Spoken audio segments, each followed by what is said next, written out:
இன்னைக்கு school lunch பாக்ஸுக்கு முறுக்கு வத்தலும் எலுமிச்சை சாதமும் தான் ரெடி பண்ணி கொடுத்துருந்தேன். லஞ்ச் பாக்ஸ் ரெடி பண்ணதும் ஸ்நாக்ஸ் பாக்ஸுக்கு வீட்டில் பழம் வாங்கி வச்சுருந்தேன். அதிலிருந்து மாதுளை பழத்தை எடுத்து உரிச்சு அதை தான் கொடுத்து விட்டுருந்தேன். என்னோட செகண்ட் சைல்டுக்கு ஹெல்த்து சரியில்லை, அதனால் அவங்களுக்கு கஷாயம் ரெடி பண்ணி கொடுக்கலான்னு 1 கிளாஸ் அளவு தண்ணியில் 2 மிளகு 4 சீரகம் பெருங்காயத்தூள் ஓமம் 1 பல்லு பூண்டு சேர்த்து கொதிக்க வச்சதும் அந்த தண்ணி ஆறுனதும் ஒரு பாத்திரத்தில் வடிகட்டி 1 பாலாடை அளவு அவங்களுக்கு கொடுத்துருந்தேன். மீதி இருக்கிற தண்ணியை என் டாட்டருக்கு கொடுத்து குடிக்க சொல்லியிருந்தேன். இன்னைக்கு மாச செக்கப்ன்றதுனால ஹாஸ்பிட்டலுக்கு கிளம்பியிருந்தேன். ஹாஸ்பிட்டலுக்கு காட்டன் சேரீல தான் வர சொல்லுவாங்க.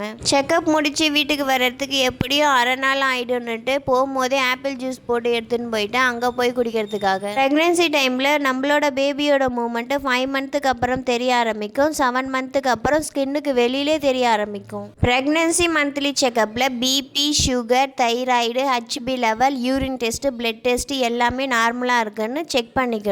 டெய்லி ஒரு பழ ஜூஸ் குடிக்கிறதுனால பேபியோட க்ரோத்துக்கு ரொம்பவே நல்லது.